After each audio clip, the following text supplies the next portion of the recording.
Welcome back, crew. It's your old buddy, Captain Radar, back with another episode of Starship Traveler. So we may as well get to it. What adventures await us? From your seat at the helm of the Starship Traveler, you study the VDU anxiously. Engineering section has reported an overdrive malfunction, which has locked the warp engines at a 10% velocity gain. You are watching the velocity indicator advancing rapidly through the safe region towards overload. You hit the communicator button and call engineering for further news. It is not good. The malfunction cannot be traced, and it will take another 13 minutes for a system check to provide a full analysis. You are heading towards the Celsian void, a known black hole. You may or may not avoid it, but Science Officer Zarg has another plan. If you swing the ship through its immense gravitational pull, its gravity drag may help reduce your speed as you travel away from it. This is worth a try, but the navigational tuning will have to be precise. You swing the starship hard to starboard as you enter the Celestian's void's gravitational field and fasten your eyes on the velocity indicator. To your great relief, the plan seems to be working. The gain comes down to 10%, to 5%, to 0, to minus 5%. Loud cheers come from the crew, but you are still watching the velocity indicator. It is now showing minus 15%, then minus 25%, and still falling. The traveler is being sucked into the Celsian void. You hit the red alert button and instruct all ship's personnel to strap themselves down. The ship begins to whine and shake as it rapidly accelerates towards the black hole. There is nothing you can do to avert the impending disaster. An almighty explosion rocks the ship. All the crew, including you, lose consciousness. Well, what a way to start!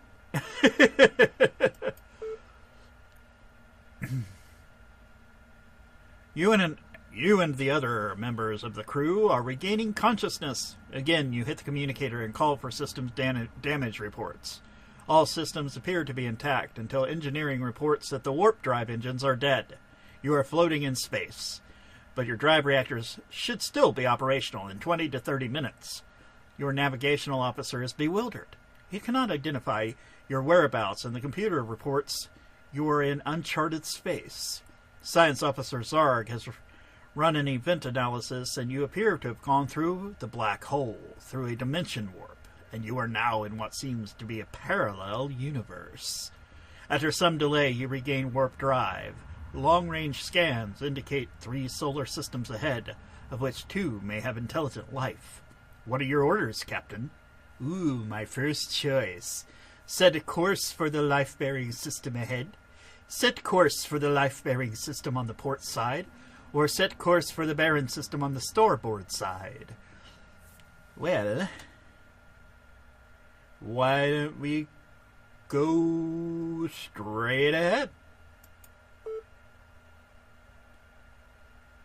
You increase speed towards a dull blue planet and start to orbit it. Short-range scanners indicate that it is a life-bearing planet. The most heavily populated area appears to be a city in the center of a large island. What are your orders, Captain?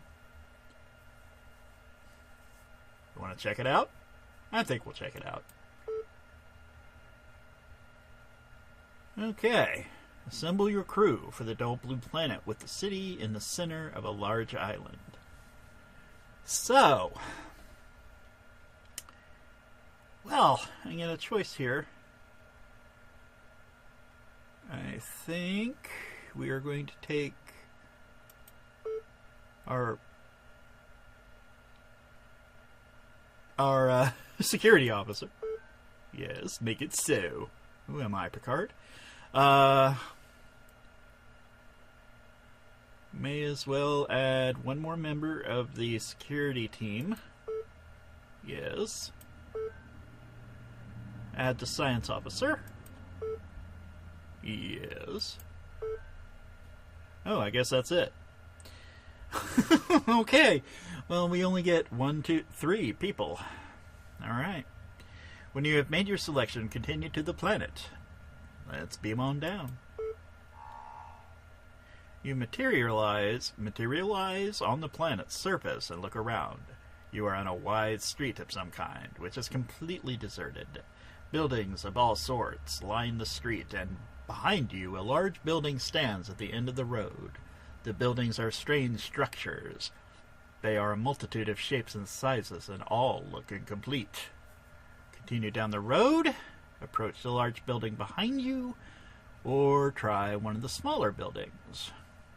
Let's go to the large building. Steps lead up to the large building. An inscription on the door indicates that it is a building of some importance. You knock, but there is no reply, although you can hear excited chatter coming from within. You try the door. It opens and you step into a large entrance hallway. Several pairs of aliens of a variety of shapes and sizes cross the corridor in front of you, traveling purposefully from room to room and arguing excitedly with each other.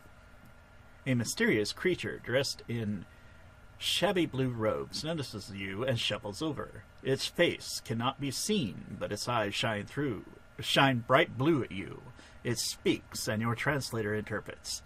"Ah, you look interesting. Where do you think the new medicine house should go?" You explain that you are new to these parts and that you would like to meet some person of authority. The alien laughs. "No one has authority here, my friend. We are all equal. Come, let me show you round." Okay, let's go to the meeting hall. You enter the main meeting hall and sit down in a crowded debating chamber, packed with aliens of all shapes and sizes. You ask your host, who is called Firol, what is going on, and he informs you that the debate is to decide where to put the new medicine house, and it has been going on for the equivalent of a year. As there is no central stage, you ask who is talking. "Everyone," says Firol. "We believe in equality, and everyone has a right to speak, Captain Radar." Apparently debating here is unlike the method used on the Earth. Here everyone collects together and talks in little groups. As debaters move from one group to another, gradually new ideas spread throughout the whole of the chamber, until everyone is thinking along the same lines. At this point, decisions get implemented. You ask whether this takes a long time, and Fiorel agrees that it does. But it is the fairest way, and prevents a convincing speaker swaying the audience or establishing themselves as leader. As the debate seems to be getting nowhere, you decide to leave. Fiorel offers to take you to the travel and maps rooms. Well, let's go to the maps rooms. The travel and maps rooms is in a state of chaos.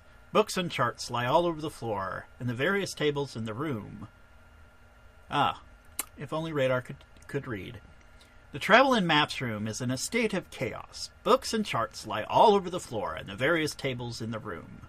A small withered alien with a large head, blue skin, and long fingers is asleep in one corner, but wakes as you enter. You ask first for maps of the planet, but you can learn little from them. While you wonder whether any of the star charts will be of any use, the little man finds a large map and allows you to study it. Apparently, you are in the solar system around the sun, Magnus.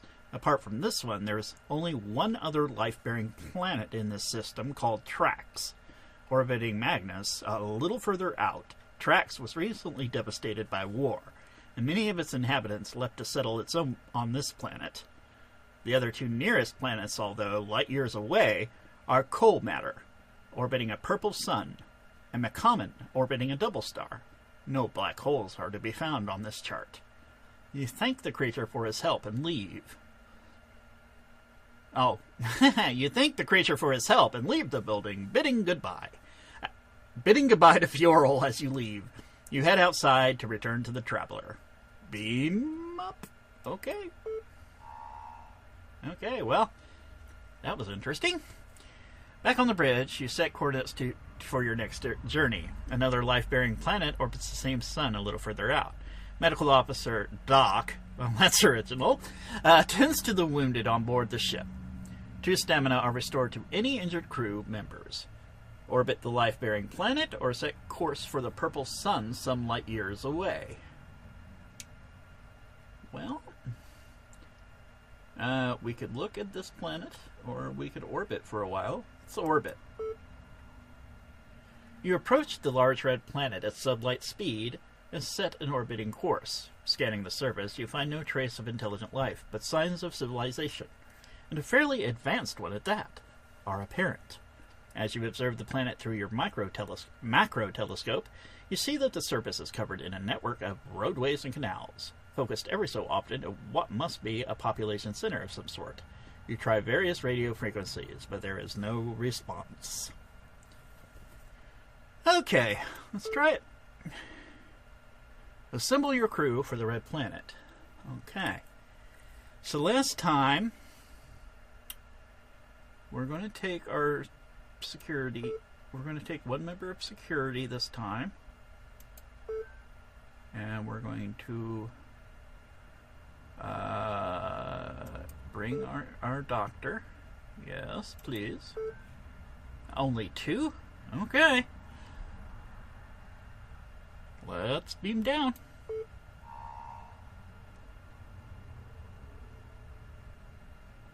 You choose a location with what ought to be one of the planet's main population centers.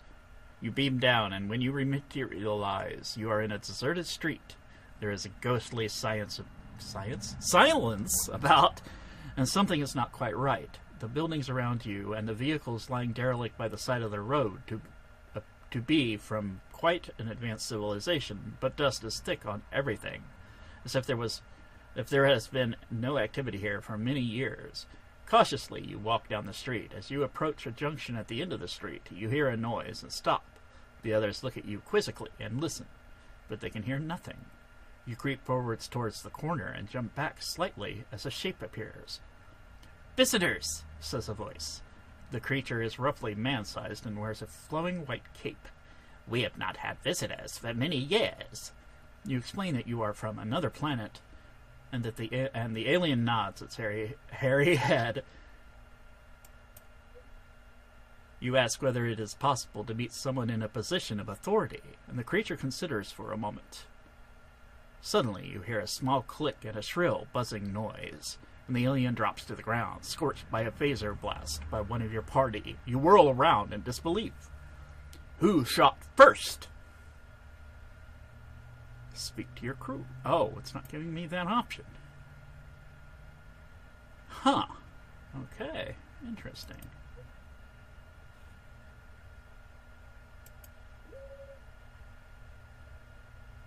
Oh! Well, I'm going to go with the security officer. Speak to your crew. Hech looks proudly at the dead alien, and you order your other companion to hold them. Snatching their weapon, you demand to know why they fired at the alien. Why? They gasp. If I hadn't fired, he would have killed you, Captain Radar. Did you not see the weapon in his hand aimed at you?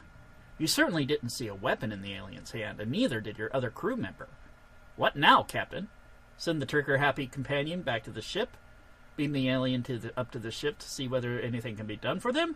Or let your companion off with a caution and continue? You're going back to the ship, buddy. You call the ship and instruct the transmitter unit to beam one aboard and beam down a replacement. Which crew member will be beamed down as a replacement? Okay. We are going with our security officer. Okay.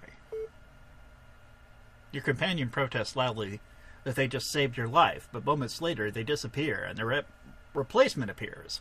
You step over the body of the dead alien and continue. Explore more of the planet. Okay, well, that took an interesting turn. Okay, guys, we're going to save... Hello. We're going to save it here. And I love that. You can actually bookmark this. It's been saved, and I guess that's going to be it for now, guys. So if you enjoyed the episode, be sure to let me know down in the comments below. And there'll be more. Until next time, guys, this has been Captain Radar. Y'all be good, stay safe, and I'll be seeing you. Dismissed.